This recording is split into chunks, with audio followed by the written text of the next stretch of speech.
Welcome to the Calgary Real Estate Investing Podcast, all about real estate investing in the Calgary market.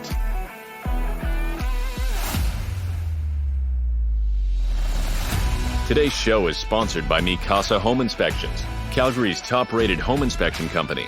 Mikasa understands that the highest quality of service is essential, so make sure to call Mikasa before your next real estate deal. And now your host, Corey Peckford. Hi, I'm your host, Corey Peckford. On today's Calgary Real Estate Investing Podcast, I had the pleasure of interviewing Mohsin Sayed. My big takeaway from our conversation was how he was able to apply his university degree. So he studied economics, and then he applied that. He took a course during his economic studies, and it had to do with real estate markets. And that inspired him to actually take the plunge and take his passion, what he learned in school, and basically present that to his family and get them on board. So hope you enjoy the show. Hey, Mohsin Sayed, I just want to welcome you to the Calgary Real Estate Investing Podcast. Awesome that you're here. We were chatting a little bit before the recording started. Could you just tell me some stuff about yourself and how you got into real estate investing? Hi, Corey. Thank you so much for having me. Yeah, it's great that we're finally doing this. Yeah, I can tell you a little bit briefly. So I'm from Bangladesh. We moved here. So me, my dad, my mom, and my sister, we moved at first in Toronto in 2010. Yeah, 2010. And then we lived there for about 2 years and then moved to Calgary in 2012. And so when I moved to Toronto from Bangladesh, I was in grade 7. And then in grade 9, we moved to Calgary. Okay. And how I got into real estate, it was really cool because I was doing my undergrad at the University of Calgary, and my major was economics. So I think it was in my second year where I had a course that was on real estate markets in Canada. That was my first ever introduction into anything related to real estate. That's cool. That's awesome. So when you went to university and you took this economics, you went in and studied, you did a presentation, right? Kind of go through that and just explain how that influenced your real estate investing decisions and kind of dig into that a little bit? Yeah, for sure. In economics, like one of the big parts of economics is the study of population and the study of movement. So the study of movement of population. So one of the key factors of economic success is the ability for individuals to be able to move around within their designated country freely, which Canada provides, because I can decide to move to Ontario or Vancouver or Manitoba anytime I wanted, and there wouldn't be any real restriction, at least from the government side. So yeah, during my undergrad, I had that one course, which I just mentioned, and it was a quick, short presentation on the real estate market of Canada and whether the real estate market at that time, it was absolutely booming in Ontario and Vancouver and BC to an extent, and whether it reflected a similar kind of bubble that happened in 2008 in the US, which led to the financial crisis and then the crash. And so that was one of my first taste of real estate, first taste of university life, first taste of presentations, which was really exciting. So I dove right into it. And my presentation kind of went I mainly started with the amount of people that was coming into Canada when I started doing my research for that class. And so what ended up happening is for the first 2 years, all I've really learned is the importance of population within a country and its success. That was naturally where I started from. So what I ended up seeing is our immigration policy in Canada is very, very friendly. And during those years, Alberta was taking honestly a huge blow to its economy from the oil price crash since 2014. And so the interprovincial migration, it was all just going towards Ontario and BC. And that's kind of what my research showed, which makes sense. So this kind of confirmed to me that the housing market, the increasing in the price in those two provinces, it's not due to just artificially raising up prices. It's because you have a product that's limited and there are a lot more demand for that product than you have a supply of it, which supply and demand just gives you that upwards of price pushing effect. And that was my first clue into thinking, okay, this may not be a bubble in the typical sense that we know in 2008. So that's also when I realized that there has to be other factors than just simply people moving here, because why would you want to move there? There has to be a reason you want to move there, not just because it's just. Yeah. And so that kind of led me to see what's called a spillover effect. And so I can kind of explain the spillover effect very quickly. in a way that you have like a bunch of apples in, say, like one bucket. And you have one apple, which is there's some bugs inside, it's rotten, it's not very good. And so what happens when the bacteria in that one apple, it's done eating that apple, it goes to the next apple. So it sort of like spills over into the next apple and then the next one and the next one after that. So in that way, I want you to think of it in the exact opposite term. There's a good apple. Think of it that the good apple kind of makes the other bad apples good. So that kind of way is what attributed to a lot of BC's growth. When we take a look at just across the border to Seattle, at that time, Seattle is like a great place for innovation. It's close to Amazon. Amazon basically owns that city, right? It's their hub. It's their Starbucks is pretty big there too. Starbucks, Amazon, yeah. It's their home ground, you might say. I'm a big sports fan, so it's their home ground. So then that's where I kind of started to realize that if you have success in one place, it doesn't just stay limited to that. Like it spills over. It goes to like in all directions. And in that case, I believed that Vancouver and surrounding areas presented a bigger market for those types of corporations, that type of success, right? You have the American market, American population, and then you have Canada. Like we have our own market here. Granted, it's nearly not as big as American one, but it is a market that they have access to. So what happened is, like Seattle, they built it up. It's great now. So some of it spilled over to Vancouver. So people in Seattle started going into Vancouver. They started seeing, oh, we have really, really secure type of investments for our products. What we can do is set up like companies there, and then we can provide housing there. And so people started going to there. And then Vancouver started experiencing its own job boom. And then in terms of like property boom, people started coming. They were attracted to these new jobs that were being offered.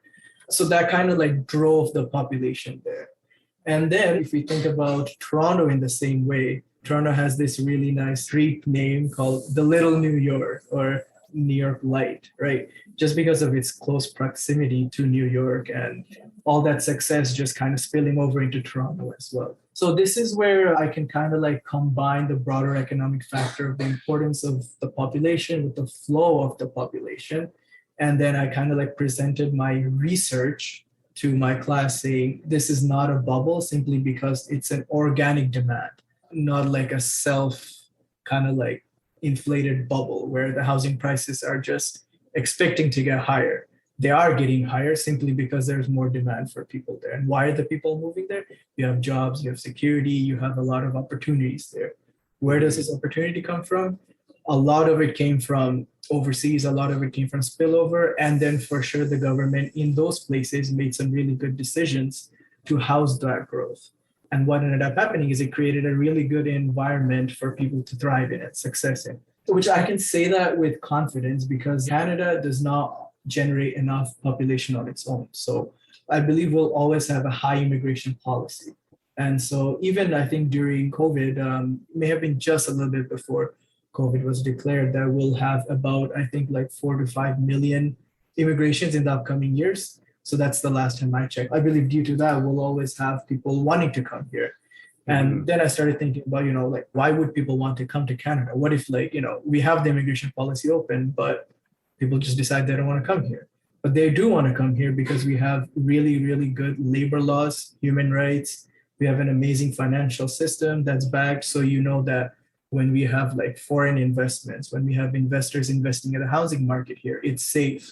They feel good because these securities are not in those countries where the immigrants are coming from. Plus so healthcare, the universal healthcare system. Absolutely. Our justice system for sure. Like in a lot of these countries, they don't have those benefits. So they come here for a better secure life. For sure. Which always just, as an economist, it just translates to demand for me. That was an awesome example with Seattle impacting Vancouver. How do you kind of see with Calgary? How would you apply that to what you see going on in Calgary's economy and maybe some of the diversification that's happening? And because obviously Calgary's been a really strong oil and gas driven economy. Do you see some kind of economic things changing there, benefiting Calgary? For sure. Yeah, so that's a very good point. I believe if we go back to the spillover effect, right? I think what's happening right now, and I think it's happened, I want to say like within the last year, especially since COVID hit, like last few years, what we've seen is the spillover effect taking place in those two provinces that I just spoke about, BC and Ontario.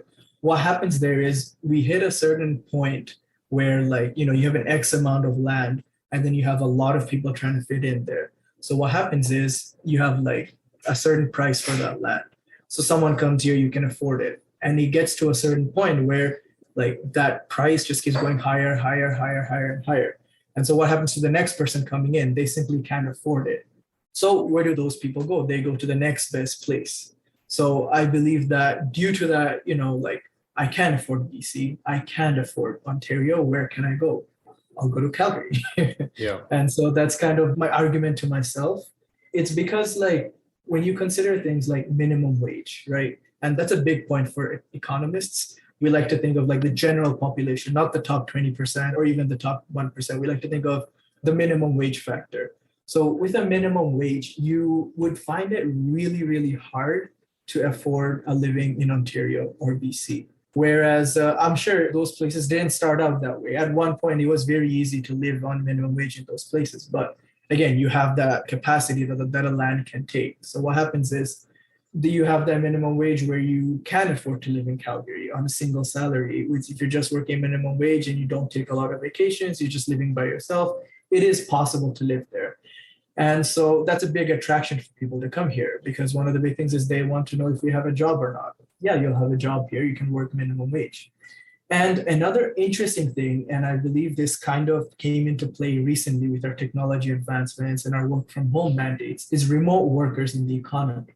Mm-hmm. So with remote working, what you can really do is hold a job down in BC. You get paid BC wages.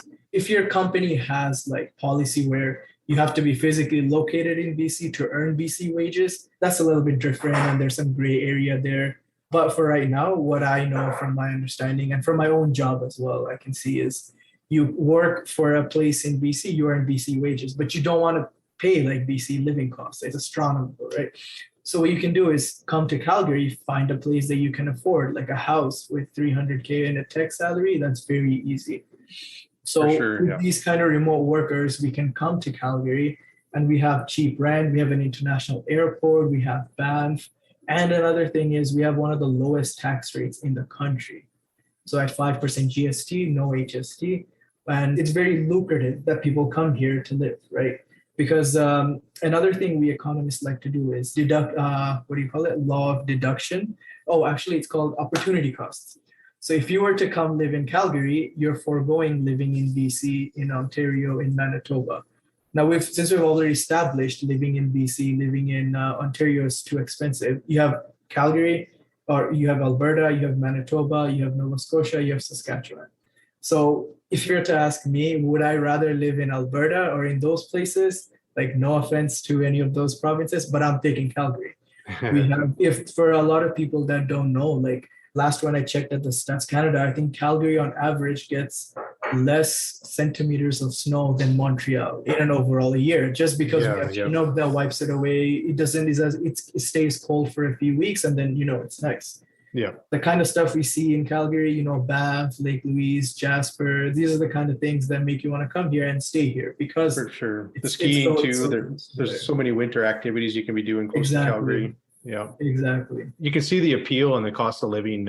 We've been seeing the last 2 years, like you were saying, about with people working remotely, is if they owned a property in Ontario, they're selling it, pulling that equity and basically coming to Calgary, paying cash and having money in the bank for a property that would be considered a discount compared to those markets, right?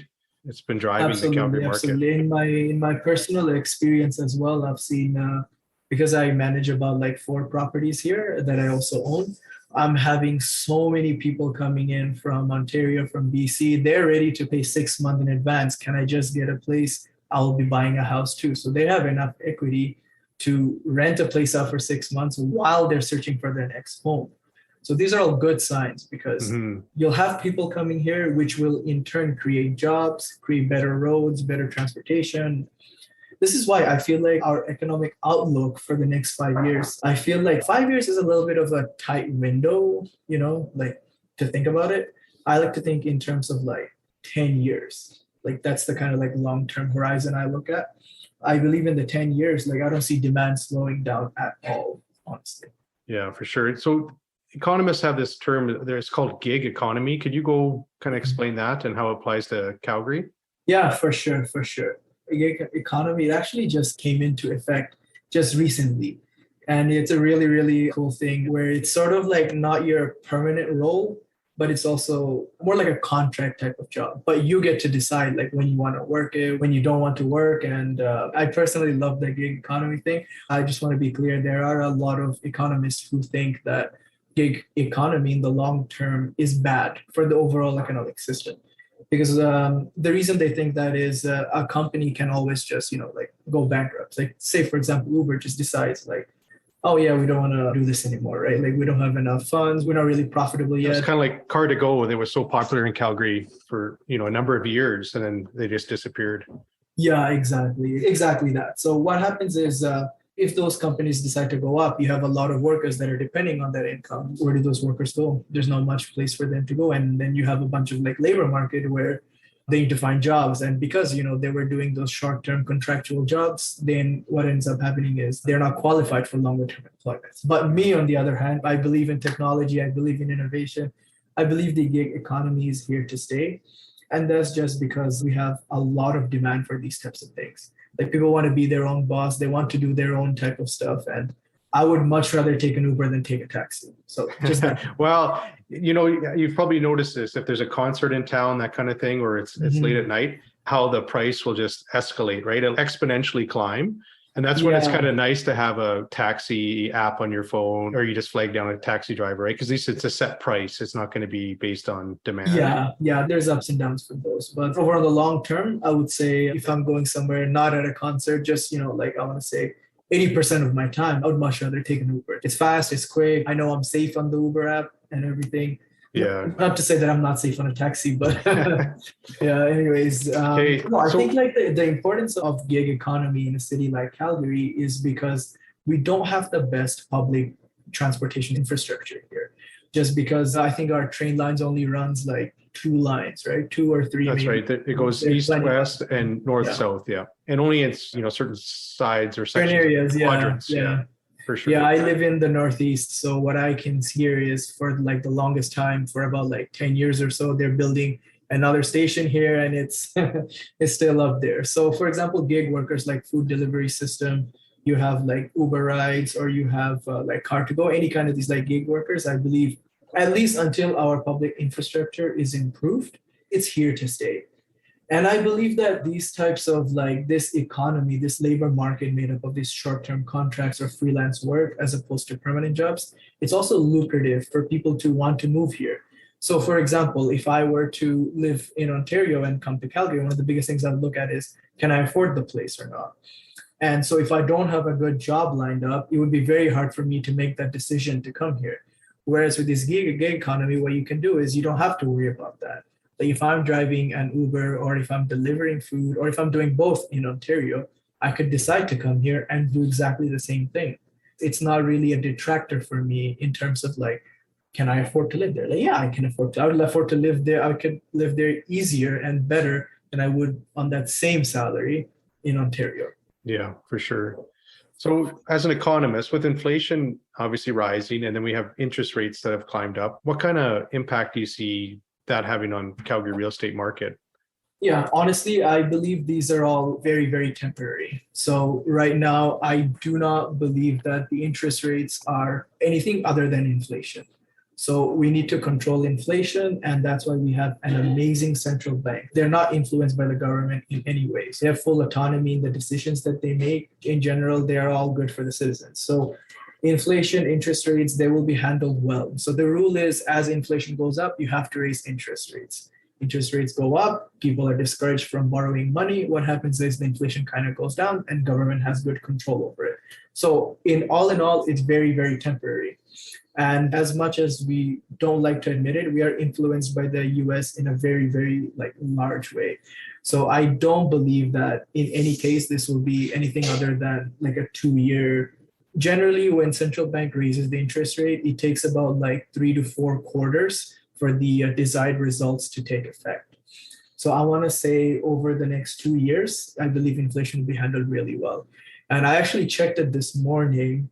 One of my favorite websites to go to for news, it's called ATB Owl, the economics newsletter they release out.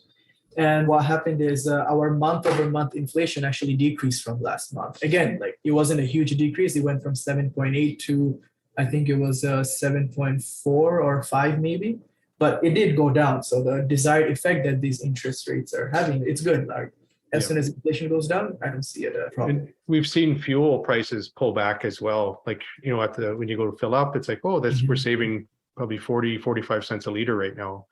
Yeah, they did go down. I remember I was in Korea and then I came back. Fuel prices went from 160 to 184. I was like, oh my God, what happened here?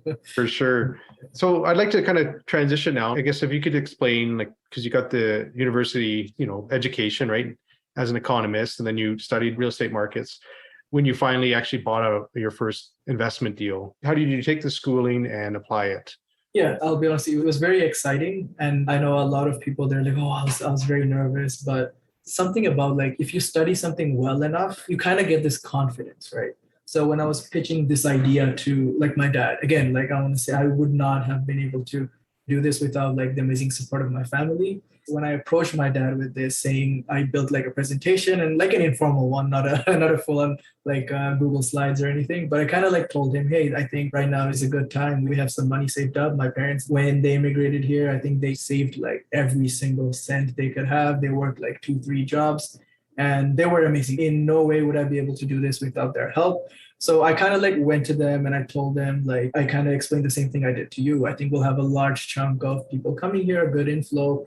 And, we have some money saved up. I have some money saved up. We pulled it together. I think this is a good thing.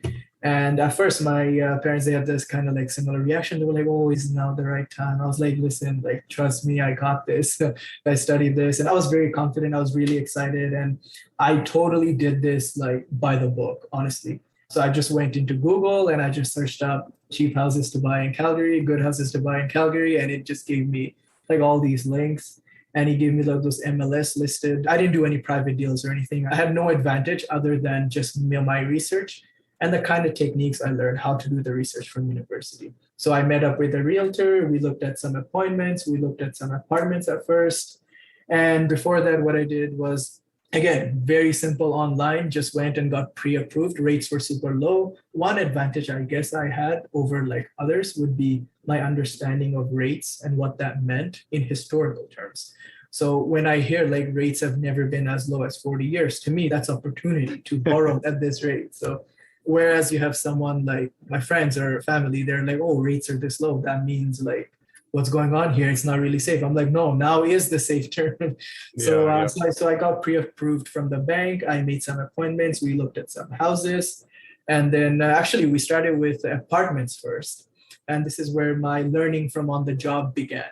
So when I was looking at the houses and I started looking at apartments and condos. So for apartments, I was able to learn that these were one of the first units of real estate that go down in value, the first one to go down in value in terms of a downturn, a recession, anything of like a negative shock. I learned this from talking to my realtor and talking to some experts, talking to my mortgage advisors as well. And so naturally I asked, oh, so if it's the first one to go down, does that mean like when markets begin to turn, are those the first ones to go up? They're like, no, they're the last ones to go up. And that was really funny for me. And then I took a look at some empirical research and which supported it from Statistics Canada and the Census Canada, that they release all public information. I could see like apartment houses downtown, like those ones are the first ones to take a dive and the last ones to go up. So then I started looking into condos, and that's when I learned about condo fees.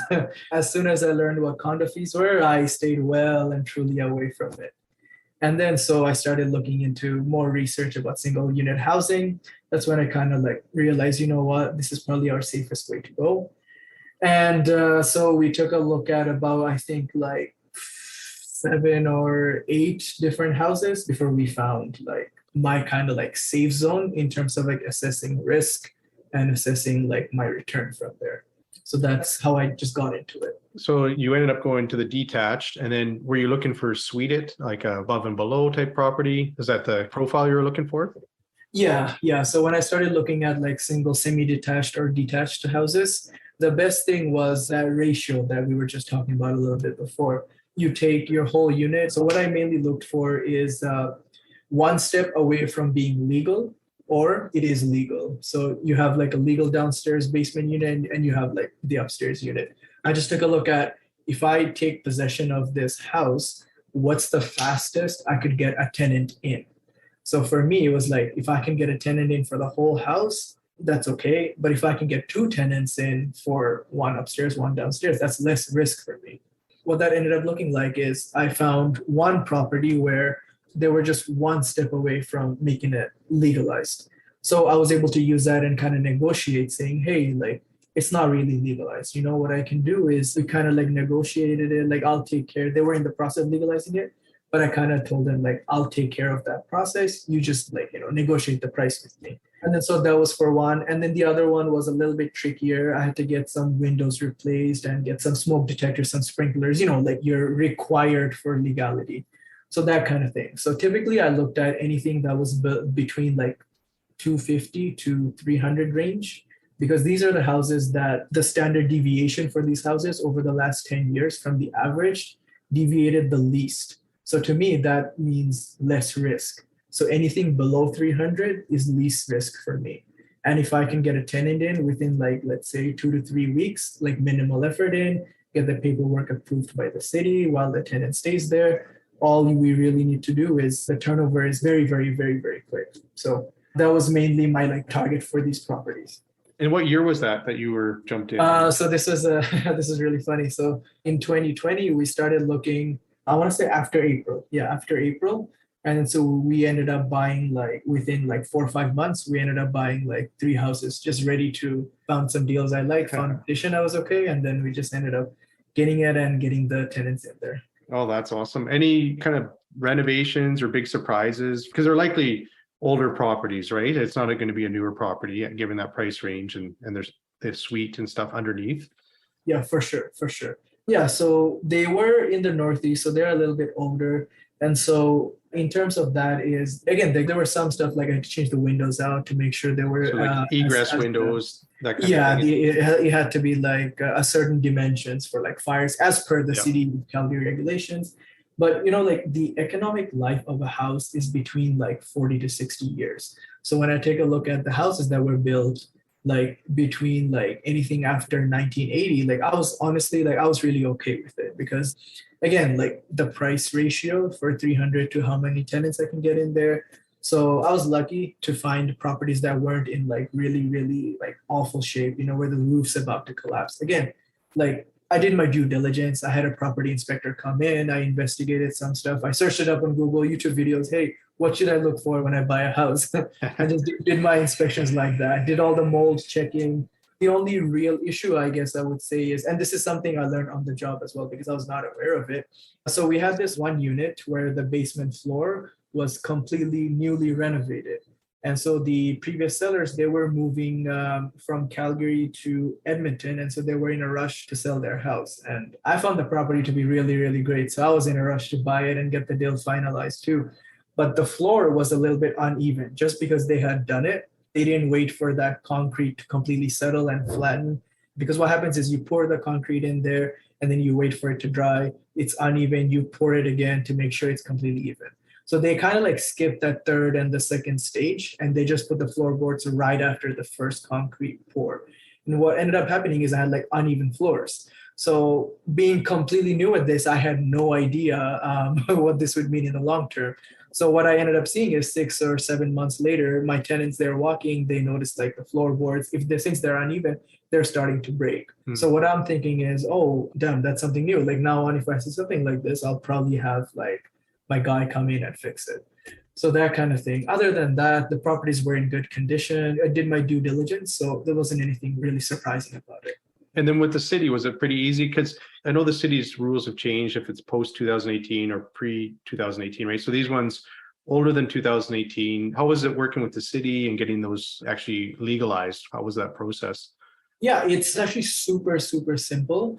Like all this information is available in the City of Calgary website. All I really have to do is make a call at 311, and the people there, like the advisors, I want to say, they're super helpful. They kind of guide me through the process. The 3 main rules they have is your windows have to be a certain size to make sure that in case of fire, the bedroom windows have to be a certain dimensions. You need a smoke detector and a carbon monoxide detector in every room, and you need a sprinkler in your furnace house. So other than that, nothing really crazy. And the whole communication was super clear. This was during COVID time, so all I had were video inspections. It was a little bit easier, I'm assuming, just because you don't have like a person coming in and taking a look at like every single detail. Other than that, it was super simple. Again, I feel like when I was doing my research in terms of like, like me doing Google research or YouTube research, it was like, oh, you have to know your ROI, you have to know like all of this, building a real estate empire, you have to make sure all of this is good. And it was almost overwhelming. So when I like literally did it by, like, let me just see what happened. It was a lot more simpler than I would have expected if I just learned it from YouTube. Which again, like I do not want to discourage anyone from doing their due diligence. I feel like everyone should just learn everything you can, but at the same time, it's not as challenging as it seems. Oh, that's awesome. So taking what you learned from actually jumping in and buying these investment properties, what advice would you give to someone, that's kind of sitting on the fence and maybe looking at doing their first real estate deal? Yeah, I mean, from my experiences and my learning experiences, I would say like two key things. It's impossible to do this alone, for sure. Even if you're doing this full time, it's impossible to do it alone. So whether you're doing it with your family or friends, or you have a business partner or a team, just make sure that it's with good company. Because I could not have done this, or I cannot maintain this just by myself. I have my amazing family, like my mom, my sister, my dad, they all help me with this. Whenever I'm stuck somewhere, I go to them for questions. We sit together, we strategize. We have like monthly meetings for when something goes wrong, or we talk about like, okay, what do we learn from this month and where to go from there. So that's number one. So make sure if you're getting into a business with someone, know them well. Make sure that you trust them and that their work ethic matches yours. Because oftentimes, if the work ethic is not there, it's really hard to take it all on your own shoulders. And a lot of people that I've met doing this is also doing it part-time. So they have a full-time job somewhere and they just manage a property on the part-time. If you're especially someone like that, that's really challenging to just do it on your own. And the second thing I would say is this kind of like applies after you've, like done major investments, got your properties, is tenants. A good tenant will save you 3 months of headache, I like to say. Mm-hmm. So make sure you have a very good process for filtering and screening your tenants and making sure you pick the right ones and those decisions. Did you end up having a tenant and a learning experience? Can you kind of go through that a little bit? Yeah, for sure. And this was in my early days, like I want to say 3 months into managing. I had this one property that was for an upstairs unit. So I had the basement rented out. I was just looking for an upstairs tenant. And I think it was like, we're looking at the first month without any tenant there. So my mortgage is just barely breaking even from the downstairs rent. I need to get a tenant in there as soon as possible. So we had this lady come in. She was like, hey, I'm ready to pay you the damage deposit right away. And I was like, oh, that's awesome. Yeah, can I just see your employment verification? And she showed me a photo on her phone, like a pay stub. I was like, all right, let's get you in. I'll give you the keys. And then it started to coming like every day. I think within the first 10 days of her moving in, I got like about a list of like 12 different things she needed fixing. She's like, I need an electric panel upstairs. I'm like, what do you mean electric panel upstairs? She's talking about a circuit board that we usually find in our basement. If something's overloaded, you just quickly change it. She's like, yeah, I have really huge fish tanks. Sometimes they're overloaded. I don't want to keep going. You have to build me one up here. I'm like, that's a $15,000 task. The crazy thing is, like, I actually spoke to my electrician. He's asking me, like, why are you doing this? Why are you even entertaining this? I was like, I don't know. And so, yeah, a good tenant will save you a month's worth of like headache, phone calls, missed calls, like communication. Yeah, so for sure, that was a big learning experience for me. And to be honest, like, I'm glad I had that because it helped me develop a lot of my processes really, really, really, really good. So what would you look for in a property besides cash flow? What are some other things you would look at? Two main things that I generally look for other than like just cash flow. I'm not looking to, like flip any properties, right? Like I don't have the expertise for that, but mainly what I look for is how much can it grow in value? So for example, like the location of it is a big factor in how does it grow. And so one of the big things is I try to buy properties that are right at or under market value. And so what ends up happening is when we get into a factor of within like 10-year horizon and we have a big market jump as they experienced in BC and Ontario, how much do I see my properties go up? So being in a good location, which for me is the Northeast, but I do have a little bit of bias in that I grew up and I lived here my whole life. I believe this is a good place for it, simply because they're all the main highways. We're pretty close to all of it. A lot of grocery stores, food stores. We have a bunch of like fulfillment centers coming up just down Métis Trail. Walmart, their fulfillment centers. Amazon, I think, is about to or did recently announce their new fulfillment center coming in the Northeast. Their last one, I believe, was in the South. So these are things that really like increase the value of your property. Mm-hmm. So these kinds of things, I believe that number one, that being important. And number two is the location. And what that means to me is finding tenants as quickly as I can, good tenants as quickly as I can. So being in the Northeast, there are a lot of tenants. So what ends up happening is you have a huge demand of housing, which means a lot of tenants. And so I have a lot of selection to make sure like I'm not just stuck with 2 or 3 people and it's just choosing between, I'm not really sure if this guy or this guy. It's like seeing like 50 applications and me saying, okay, this guy is the best fit. I know because I have a lot of information about him and I have 50 other people to choose from. So that kind of thinking is what goes on before I really like consider purchasing a property. So you went through that bad tenant scenario. What do you do now to filter or qualify your tenants? Like when you do have your property vacant and now you're going to, bring somebody in. Yeah, number one learning experience for me was to not be desperate. So that was that's something I repeat to my parents, like the people that I do this with, like a lot, that I want us to be more comfortable in not having a tenant for, let's say, like 3 months, than have a bad tenant for 3 months. So what I mean by that is I believe when we're desperate, we overlook a lot of like really important, but really small details. Like, for example, something as like as if you see their pay stub, just a quick call saying, hey, I have this pay stub from your employee. Do they really work there? Or what can you tell me about this employee? Do they have any sort of like required anger management classes? Or they don't really show up. They just kind of like, do they get drunk at their work?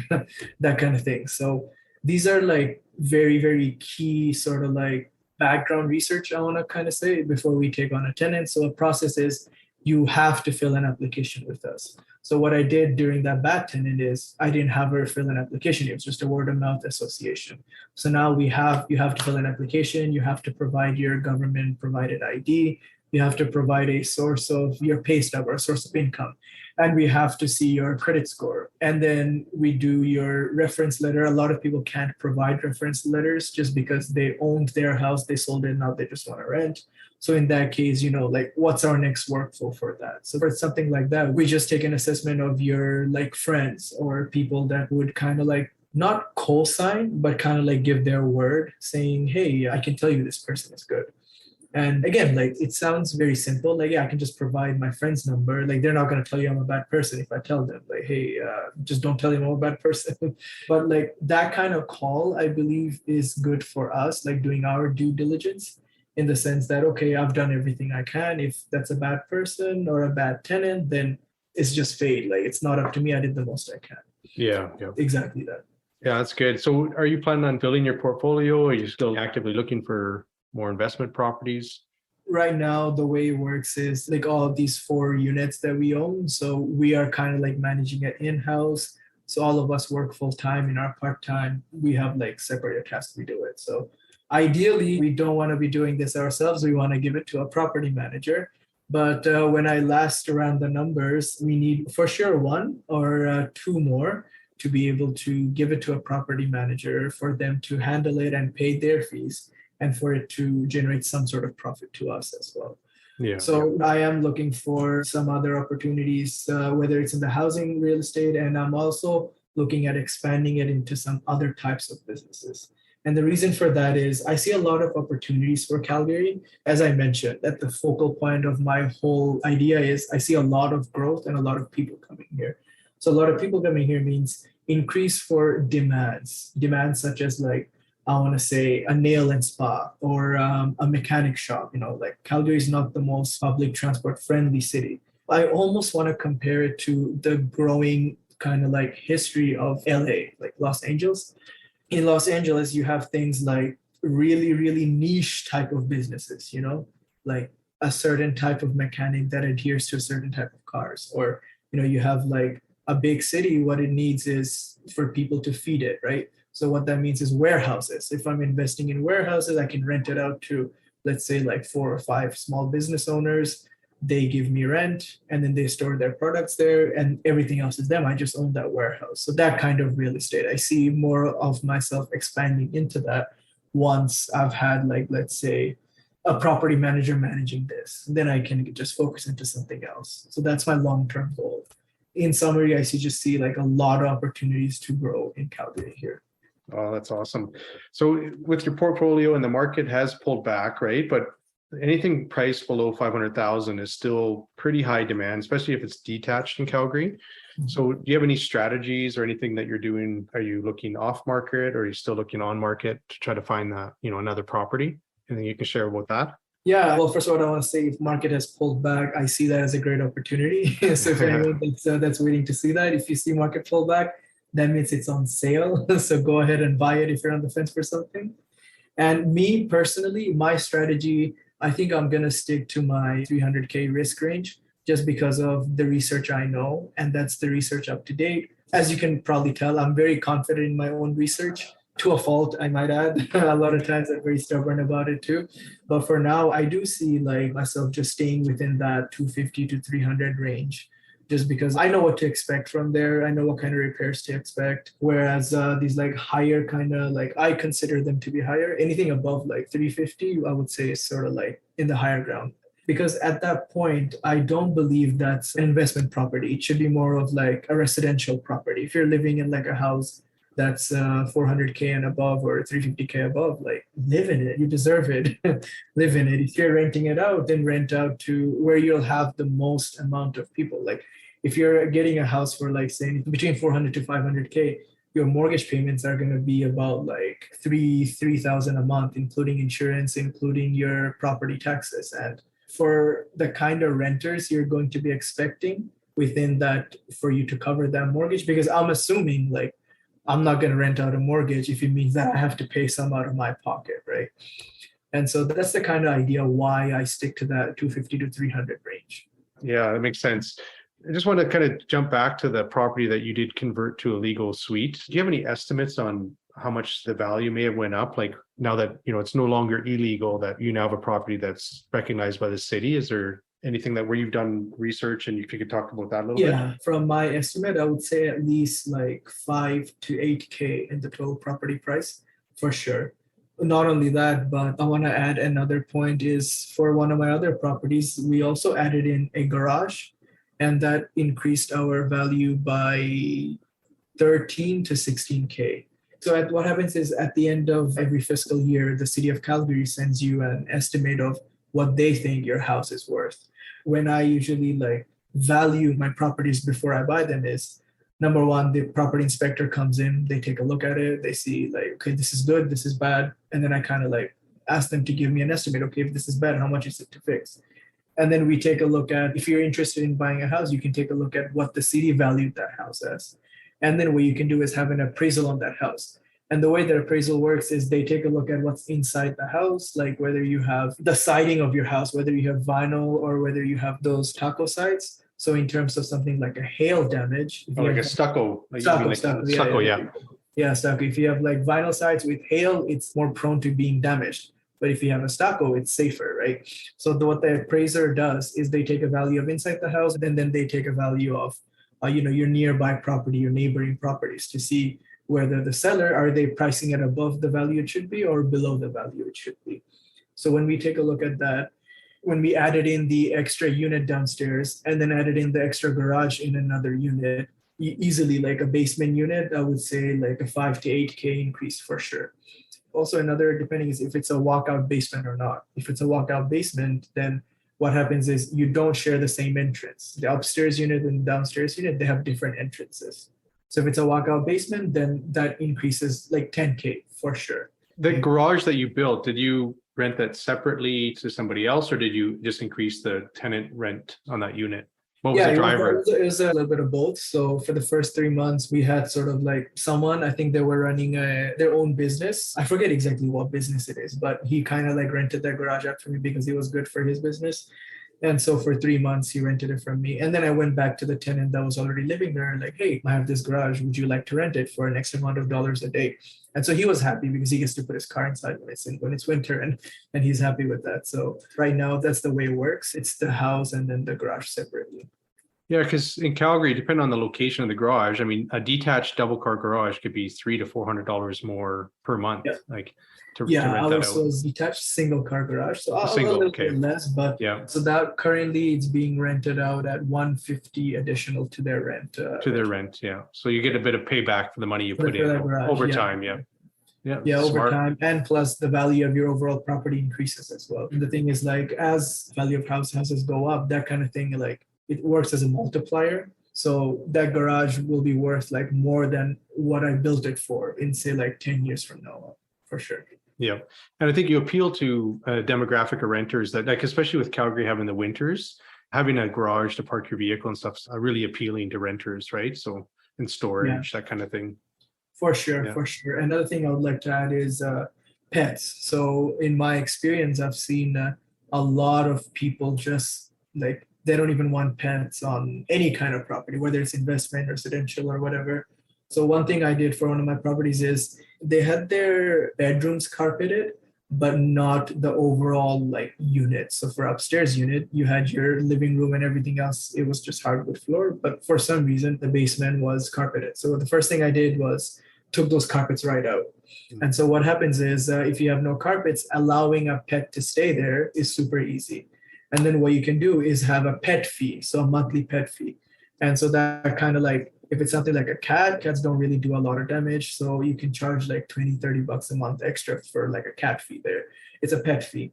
But dogs, they're a little bit more challenging because, you have like bigger sized dogs. They might like scratch here and there. There's some like judgment to be used there, but I do encourage people to, especially if it's an investment property, you should be renting out to people with pets because a lot of people have pets and a lot of people look for places where they don't want to give up their pet. They want to stay with their pet. So if you have a pet, you automatically appeal to a lot more tenants.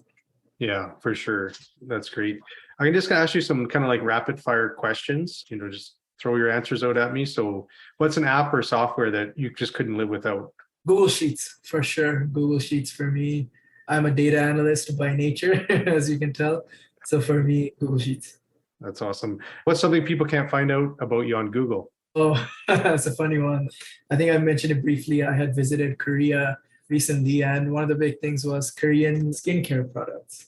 And, well, your skin looks great on this video. Better than mine. We have a very, very large selection of skincare for men, which I never really thought about it. Like I was like, skincare, just put on some like moisturizer, that's okay. But no, now I have a skincare routine. Oh, I may have to talk to you after the show here. Okay, what's your favorite book? My favorite book, The Alchemist by Paulo Coelho. I'm not sure if you're familiar with it, but... Yes, I've read it, yeah. Oh, that's awesome, yeah. Funny story, I didn't come across this book as like sort of leisure time reading. I was in high school and my English teacher, it was a required reading for us. And I was like, why? And then I ended up reading it. I loved every single like line of that book. It was a book that really, really had a profound effect on me. There's a lot of celebrities that love that book too and promote it. Yeah, that's good. Yeah, it's a very famous book, which I didn't know about it until I read it and I started doing some research about him. And I kind of realized like, wow, everyone loves this book. Yeah, for sure. And what kind of activities do you do outside of work and real estate investing? Yeah, I play a lot of soccer. I do really enjoy being active, like going out, traveling. I enjoy researching and investing in the financial markets. Recently, one thing I started taking up was studying for my CFA. So I'm starting to study from this upcoming September. So I'll be working towards that designation. Oh, that's great. Well, thank you so much for joining us today and sharing your real estate investing knowledge. What's the way people get a hold of you online? What's the best way to kind of find you? Yeah, I'm on Facebook, I'm on Instagram, same name, Mohsin Sayed. You can search up and feel free to reach out if you have any questions, anything I can help you with. If you're looking for a house, you can contact me, no problem. That's awesome. Okay, thanks, man. Hey, thanks again for listening to the Calgary Real Estate Investing Podcast. I'm your host, Corey Peckford. I'm an investment-focused real estate agent. I also have a certification as a master home inspector. I'm currently partnering on a property flip in Calgary with Shirley Evans, who I consider to be a professional property flipper. Shirley has a wealth of real estate knowledge. We're going to be offering Eventbrite meetups at the property. So if you're in the Calgary area, we'd love for you to stop by and check it out. If you'd like to reach out to me directly, my number is 587-893-2272. You can follow me on Instagram at PeckfordCorey or check out my website, and that's just CoreyPeckford.com. Plus, you can also join our new Facebook group, Calgary Real Estate Investing Group. That's CREIG for short. This is an I Love Mortgage Brokering production.